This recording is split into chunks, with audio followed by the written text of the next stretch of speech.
Hi guys, welcome to yet another episode of the Loud Voice podcast / Universal channel.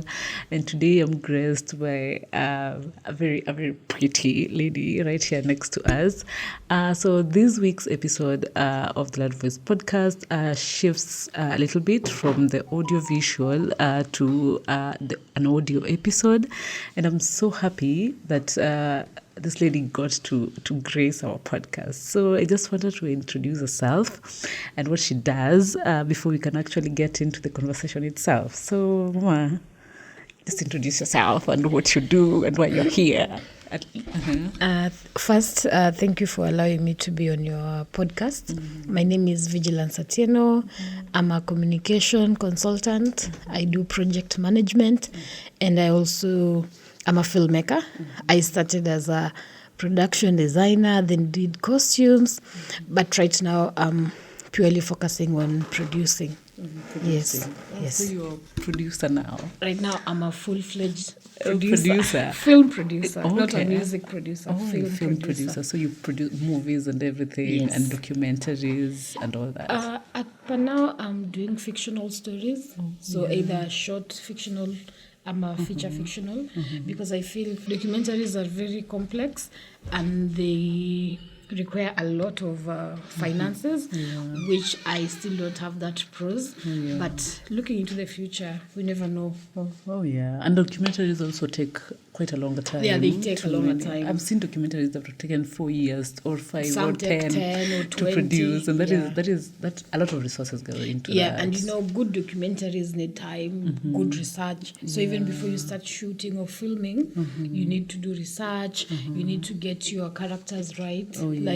Because most documentaries are factual. So for example, if you want to do a story about the 1982 coup in Kenya, you can't just do it today. You'll have to Go back to research what really happened. Find some of the people living during that time, create that environment. So it's a little hectic. It's a lot of work. So features, what is the difference between a feature and maybe a documentary?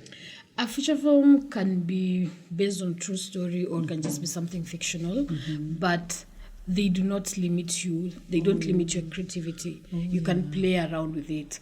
But most of the time, documentaries, even the environment, you cannot cheat. You have to at least try to be realistic and create the realism world. Like even if it's not real, go closer to real. A documentary has to be real. Unless you're doing a docudrama, which is a mix of factual and fictional. But documentaries in actual sense, they're just real events, real emotions. Everything has to be factual. Yes. Oh, that is so nice. Yeah, you did communication. You're a communication consultant. Because it's weird that I bring people and then I realize we are in the same kind of field, and I didn't know the shift from like communications to filmmaking. How did that happen? My background is in film and media, because I studied both film, theatre and media in undergraduate. And then I think because I used to be very loud, I used to voice out a lot. I'm just trying to reconstruct myself. But then through my writing, because I used to also own a blog, through my writing, I started getting the gigs to do strategic communications for organizations. Then kidogo, I'm getting gigs to do moderator session somewhere, facilitator session where has big people in government. And then slowly it sort of shaped me. But at the moment, trying to figure out who am I, where you belong, and actually. where do I actually belong? Where do you see yourself? Communication or filmmaking? Though it's kind of the same field, because both is media, both work with the media and everything. So I understand if you're still trying to figure it out, right? Yeah, I'm trying to restructure, because for me the end goal for me is the end goal is I want to do a doctorate. Okay. So I want to be called Dr. So and so. That's my at some point you'll have to figure out what it is. Yes. I'm hoping you figure that like early enough. It's already figured out. It's just that process of now laying the foundation, because for me I would want to venture more in the academic space, because I feel like they say we cannot do it as women, Yeah. and since I'm still not yet married, I still don't have a child, I have the freedom to decide which direction I want my life to go. And so I think at now that I'm not committed to any child, anyone's son. I understand. I want to do more of venturing into academics because there's a lot of opportunity and there's a lot of potential in myself. And so many schools want brilliant minds. I know you'll do good because I know you're a very opinionated person. For the number of times we have been together, we have had meetings with Vigilance where Vigilance was like, "Can you guys just hear me out also?" This is what I also have to say. What you people are talking about is realistic, and that is good. People can nail it down, but that is good. Like telling people, people find it so hard to be told, hey, what you're doing might not work. Can we also, especially when it's a woman also. So filmmaking in Kenya. I know there are several movies that you've taken part in, and I've also tried doing film. I couldn't break through it, and so I just shifted my focus, but you still continued it. I understand that filmmaking takes time, and you've also talked about the fact that you have time to figure things out. Do you think filmmaking limits a woman and the whole filmmaking process and being in film, a producer, like you said, you are a producer, like limits maybe a woman to a point? Now you want to start a family, and there's also this dream of being a filmmaker or something. I think filmmaking is time consuming. It's not, I think, I know filmmaking is time consuming. And for those people who are married, women who are married, you must have a very understanding partner who will understand this is a kissing scene. I'm just kissing because we are trying to get money to the house, you understand? Or acting like you are this bad person because... I did, let me give you an example. Last year, I shot a short film. It's still under post-production because my vision just has to come through it. Till my vision is achieved through it, I cannot release it to the public. So it was about mental health and childhood trauma. And the main actress was having a hard time bringing out the character because some of those words I was putting there were hers to some extent. So sometimes derolling someone, you act as this bad person until everyone now sees you as the bad person. Or you act as a prostitute, you act as this vulgar person. And then with our audience, they don't understand it was just for that particular moment. Everyone associates you with that role. Yes, everyone associates you with that role. Or even to some extent, if your partner does not understand, let's say for example, the other day I was in Rosinga shooting 15 days. You're a married woman. Your husband will not probably understand why you have to leave the kids and the family for 15 days. So even for us creatives, we need very understanding partners who will, as a producer, I would want a partner who can invest in my work. So sometimes just giving me the money and me doing my thing that I want, and also having understanding family, because by the end of the day there is that, if you can distinguish, this is a doctor in hospital but at home he or she is a wife or a father. It's the same way I expect you. In the field, I'm a filmmaker, I'm crazy, I'm doing what, but in the house I'm just you're a wife or and then it's very hard for creatives, because people say, oh, creatives, we cannot be governed. You're so loud. You speak your mind, and but they don't much. understand. That's how we get our living.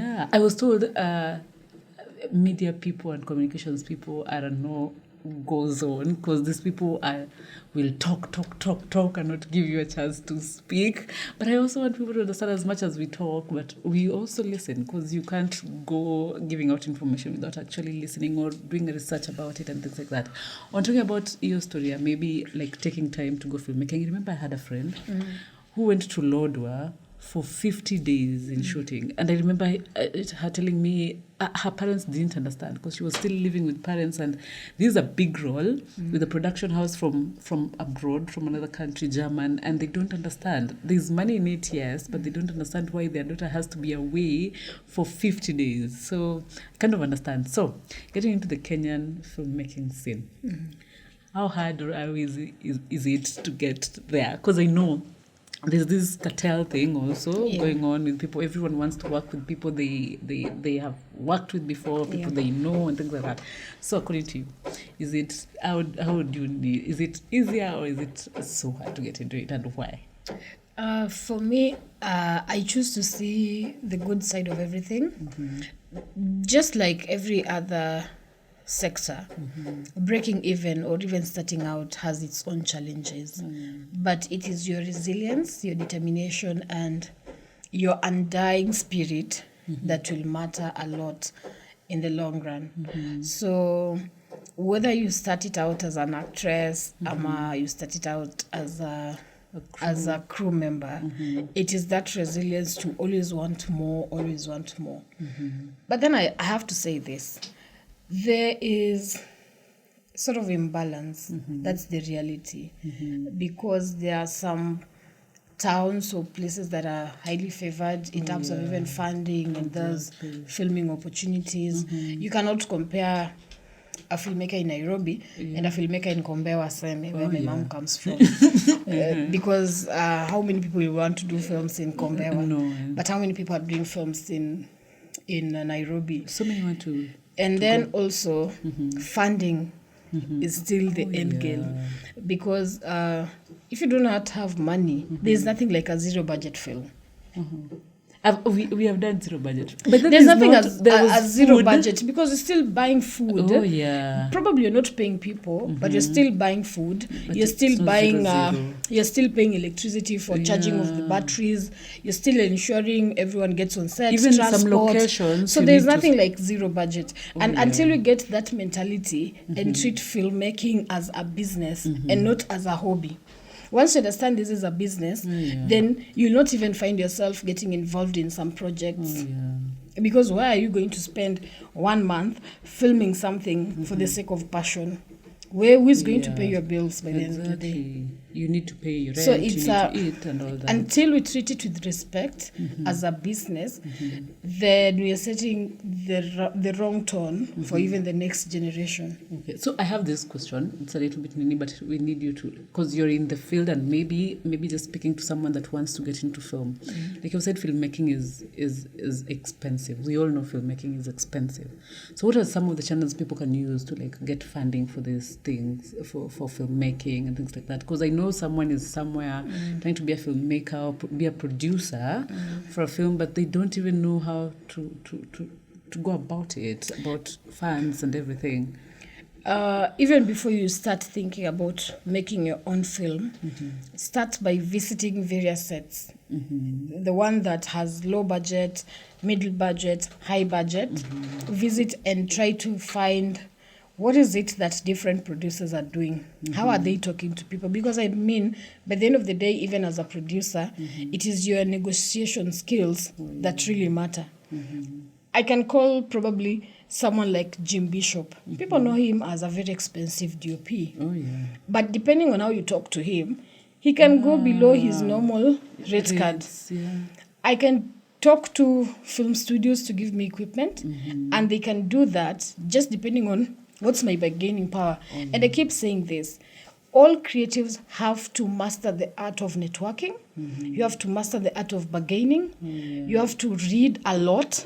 Reading entails, read what is happening in the industry in Kenya. Read the news. What are some of the laws that are there that protects creatives in our industry? What are our neighbors doing? That is like Tanzania, Uganda. What are South Africans doing? What is Nollywood doing? Did you know right now, Nollywood has surpassed Hollywood? People don't know that. In film production. In terms of film productions, right now is Bollywood, Nollywood, then Hollywood. The Bollywood is big. Bollywood is big, But before that, it used to be Hollywood. And then the Indians kept on doing their thing. There's so many and they support each other. The Nigerians started doing films like crazy. They were not giving a damn where people were talking about your content is bad, quality is bad. They knew the end game was trying to make everyone consume their content. That's why you'll find our TV station, broadcast station, they'll easily play the Afro cinemas. But they will not play Kenyan movies like 40 Sticks, Sijui Nafsi, Yeah. Lusala. There's so many Kenyan films, but you don't see them because they're not getting that visibility, that attention. So it means us as creatives, can we go back, analyze these industries? What is Nigeria doing different that you're not doing? What is South Africa doing that is we are not doing? But then we also don't like invest so much in the pre-production and the post-production. It feels like everyone is concentrating on the production process. Because I know for a film, like I've told you, I've tried out filmmaking, and I know how important it is marketing even before the film comes. Okay, Yeah. and then marketing it after the film is now out and everyone is learning, and that lacks so much in the Kenyan. What are you doing different, like you and your production house? So that's what I've told you. I'm in that space of restructuring. And you can't restructure without a good knowledge base. You cannot try to do something different. What I know is we have to be loud. Kenyans, we have this thing of stay humble. But who are you staying humble for? At what expense is your humility? There's this humility that is good, that makes you listen to people and everything, but there's this humility that will cost you your career development. I cannot air out my opinions. They'll think I'm bragging. I cannot talk about this because who is in the room? But sometimes when there's this lady, she's a fashionpreneur. She's called, she wears glasses. She's a bit elderly. She went to a forum where the current CS for sports and youth was there, Ababu. Then there was this forum where people were, the audience was supposed to give out their opinions. So she took the microphone, talked about how when people are talking about the creative industry, they do not remember the fashion industry. And just Everyone knows it as music. And from her point, she was among the people who were selected to the committee, Babu na Mwamba. So sometimes talking about things you're passionate about and expressing it in the right place, you understand? Let us be loud and let us stop recycling old talent. But then we On use one the same side- actors and actresses On all one side, over. it's good because number one, you want a familiar face that will attract the audience to the cinema. But then on the other side, it means we are not planning for that transition because Pascal Tokodi will not be young forever. Exactly. Brenda Wairimu will not be young We use forever. so much of the actresses we used to see back Kate then, actress and will they're not still be young coming. forever. It's going to be a time where they'll have to exit the industry for new other faces. people. We need to bring in a blend where even if I'm using the stardom narrative, I have to create a balance. But you can't have all the stars in one movie. Exactly. How are we then ensuring the sustainability of this industry, of the talent that we have? But also, speaking of being loud, I feel like we as Kenyans are so loud about other people's production that we are of our own. I just saw how Kenyans went out for Queen Charlotte, and how hard we went for Blood Sisters, Ilya, Nigeria, and how hard we went for what is this name that Lupita is part of, for Wakanda. for Wakanda, and how hard we also went for Blood and Water, that is South African production. Yet nobody knows about Country Queen, that is one of the biggest movies on Netflix, a Kenyan movie. I didn't even see people, with Blood Sisters, I saw people making costumes for the movies and everything that was happening in those scenes. But I didn't even see this same actresses, Kenyan actresses, doing the same for Country Queen. So are we sleeping on our own and helping push other people's nini? Because we consume so much of outside content, outside productions, but we really shy away from our own. Let's not blame the Kenyan audience. I've been on both film and theatre, and I've done 3 theatre shows that I've produced in Nairobi, and I've always had a totally sold out show until some people are like, I'm telling the people who want to buy tickets, I'm telling them, we are fully sold out. Someone will tell you, I don't mind standing in the cinema. I don't mind standing for in the National Theatre. I always produce a 2-hour show. Someone tells you, I don't mind standing in for even if it's 2 hours. how will people talk about Country Queen when the people who are in it are playing low? Exactly. You cannot sell what you don't know. You cannot talk about information that you don't know. And our industry over the years has had that thing of people do not want to share information. If I tell you, oh, this film you're doing, it's like... So it starts with us creatives. You're on this set. Can you talk about it? Push it also. The other day when I was in Rusinga, we shot. Immediately after that, I called the chief of staff for Homa Bay County, Mr. Charles Odhiambo. We were talking about now. We've shot in Homa Bay County. We'd love to have the first launch in Homa Bay. At that time, we have not even started editing anything. But it's just laying the foundation so that when now we have the final product, we can easily walk into the office and say, oh, you remember the conversation we started having?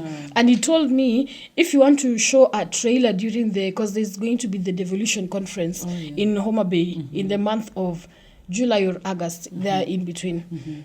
You can tell me so that I'll put for you a stand where people can see the trailer, when is the release date, where, and stuff like that. But you see, if you're not talking, how will they know? Exactly. It starts with having conversations and being intentional.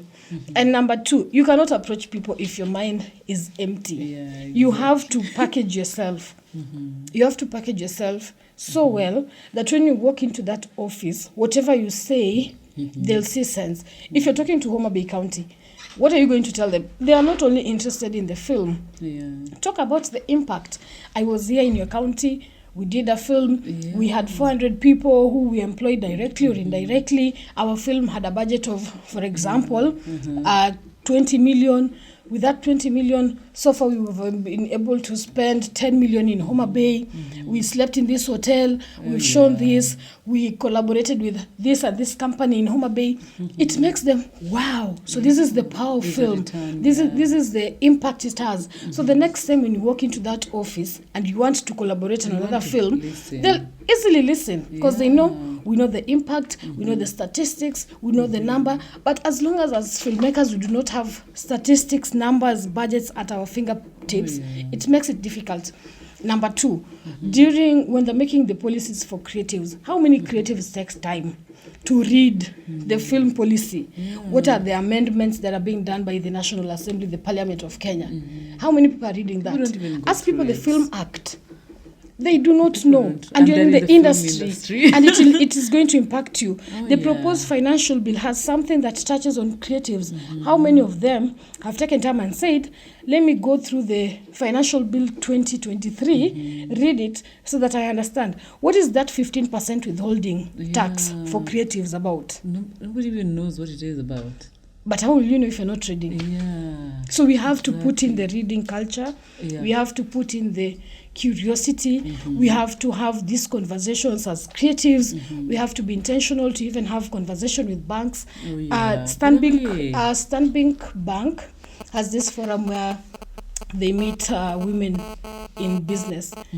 And they never knew how they could interact with creatives in terms of financing them, because it's very hard to finance film. So we're just trying to have that conversation, which it picked up, but it's still not yet to a standard where we can say, okay, now we have this conclusive. But it's a conversation you've started that when you're funding other business, can you fund as creatives who own business? But then filmmaking has a big return. But you see, per now, we do not have, it is not about Vigilance knowing the numbers or Wasal knowing the numbers. It's about us as a collective having figures where if you're called into a forum, they say, shoot your number. I did this is the amount I had, this is what. We still do not have the figures. So it's very hard if we are not able to have the figures for it. And then most of us, we do not even have bank accounts for our companies. And even if we have, we do not audit. So there's no one who's going to give you their money to pour into your idea if you cannot show evidence of it. It feels like filmmaking is the whole process, and most people don't even know about it. So we're in the tail end of all this, and I have one question that we talked about yesterday, and I need you to just bring it up again because it's something so important, and I feel like we discussed, so many people don't take it as serious as it is. for like a producer, you're the owner of the film, the owner of the production. And then you have to sort for crew members, for actors and actresses and things like that. And you get that the actors and actresses just come. The producer has said you're going to be paid 2,000 bob per day, and the production is 40 days. So they're seeing 80,000 in their eyes, and they're like, why not? Okay, and people, the reading culture of going through what are they called? You have contracts and things like that, and people don't even read it. People don't even know their bargaining power as an actress, and the fact that you talked about royalties, you'll talk about it. So shed some light on this, Kidogo, as we finish up. I think that conversation started because you asked about royalties. Yeah.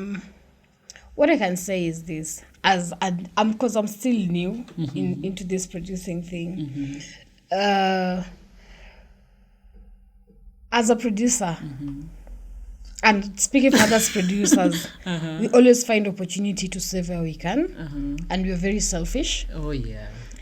Most of the time, we are not selfish with the information, but we are selfish with money. Oh yeah. I don't want to spend 100,000 when you can use where 20. I can save 20. Yeah. And so it still goes back to what I've said. We have to be good with bargaining, negotiating, and reading. Yeah. I've had situations where I give someone a contract and I tell them you have 2 weeks to get back. And by evening, you find, please receive my contract, I've signed it, and it comes back. Or a situation where you send the contract to someone via email, and 2 days to production, you're like, can I get your email? Oh, I did not sign it. Just write my name there, and then fake a signature for me in Iko Sawa. But and then as a producer, you go for that, because that... Exactly. And then people need to read those clauses very well. There is a situation where it says, if you do not fully complete your work, I am not paying you. Fully, like if I do half of it. There are some contracts that can say if you do not complete, because I have to pay you after completion of your part. And then in between, probably by bad luck, we have a misunderstanding, and I have to terminate your contract, and you start saying, I need my payment. And I will tell you read the contract. You understand? Yeah. I'm not saying I've done this, but I'm just saying there are some situations where some contracts are very binding, extremely binding, where when you're on this production, you're not supposed to take any picture. So the producer will walk in, find you taking selfies, and he's like, you're wrapped. Please go home. And you're like, this producer is so mean. She just looked at me, picked on me. Kwani was the only one taking, but at that moment you're the only one who was caught. So people have to read your contract, ask questions. That's why nobody can give you a contract right now and tell you to sign right now. They always give you some duration to take time if you have to consult a lawyer or whoever you think will give you sound advice. And then ask those questions. Ask, can I get shares in this film? Especially maybe if you're a lead actor. Can I get shares in this film? How much am I being paid? After what duration? Will the company deduct 5% withholding tax? What is the mode of payment? Is it M-Pesa? Am a bank account? Who is paying? Exactly. All those questions. Are we going to be paid first installment, then second installment, or will we be paid the 100% in the event there's a delay? What happens? Like, ask those questions. It's very important, and it's not only for people in the film, but even music industry. Because there's this thing, the lady who was a vixen in Bahati's song. Now she came later, said she wasn't paid full amount. There's also this model who did a TVC, said she was told she was supposed to be paid 200,000, but they've only paid her 86,000. And she said she did not get a copy of the contract. Always have a copy of whatever you sign. And when you're signing your contract, at the end of every page, put your signature there. Put your signature at the end of every page so that someone cannot alter. Oh yeah. It's a way because of someone can change. Maybe it's I can 20, yeah 10 I can pages. I can change some things. Oh yeah. And so when you go forward, this is interesting for filmmakers or actors. Or so just there. Always sign at the opportunity to every page put because you can signature. agree on this and then someone goes and changes that page. Yeah, because see, actors just know they need to sign where they need to sign their where name there's a and signature at the end of and the but contract. upper katikati probably I said I'll pay you 200 and then I just remove that page and say 86,000 and staple it if again. you did not have a copy too bad. Oh yeah. Yeah, so let us not live in ignorance. Let us take time to work on your art, work on yourself, and be intentional with it also. Be intentional and treat filmmaking, treat creativity as business. This is how you earn your money. So don't play around with something that gives you income, helps you to pay your bills, helps you to take care of your basic needs here and there. Let us treat it seriously. You see the way we can comfortably say there's someone in Hollywood, Nollywood, who is purely earning from their art. At Pana, I don't think in Kenya we can confidently say, at me, I'm just a full-time filmmaker. Even if they're there, yes, they might be there, but they're very few. So let us build and build and build and build. I'd rather someone pays you at 20,000 instead of not getting your pay at all. And you see, if you don't sign a contract, how are you going to sue me? Because WhatsApp now, what is even the court, I think the court saying they will not be using WhatsApp screenshots and everything, because now people can alter WhatsApp messages and stuff. So don't start it. But we agreed on WhatsApp, we agreed on phone call. Just ensure they give you a piece of paper, the contract that has the money that you will be paid. If you're doing it for free also, just be clear there that I'm doing this project for free, but in future, if it brings any returns, because there are some moments where even me, when I was starting out, there are some projects I did for free. I will not lie. There are some projects I did for free. And then they come and later, now they're making money. And now. And even me, it has taken me some learning things. There's a lot of unlearning I have had to do the last couple of months, and there's still a lot of unlearning and relearning and learning new things that I'm doing. But what I'm saying is be intentional to invest in yourself. Invest in the knowledge that will help you. Don't assume things. Always ask those questions and be loud for your work. Oh, that is so nice. Because I've seen someone take part in a production that they were paid like 20K. But that film later on made so much money. Like 3 years down the line, it was still making money. And the producer was done with you guys. And that is what you agreed on. You didn't read your contracts. You just signed whatever it is that was brought to the table and left. So... Thank you so much, Vigilance, for coming. You're welcome. I hope that whatever it is that Vigilance has shared here is going out to help a filmmaker, an actor, or an actresses. I know it's not much, but at least from there you can know how to go about it. Asante sana kwa kukuja. And one day we'll talk about the communication part and everything. But hey, I'm looking forward to seeing you in the crew or production in for more producer for more films. Okay. Inshallah. So thank you so much for gracing us. And guys, I hope you took advantage of that whole information that has been given to you. And I hope that you guys saw higher in your acting or film careers or ninis. And that is all we had for you today. And until next time, it's goodbye from us. Goodbye.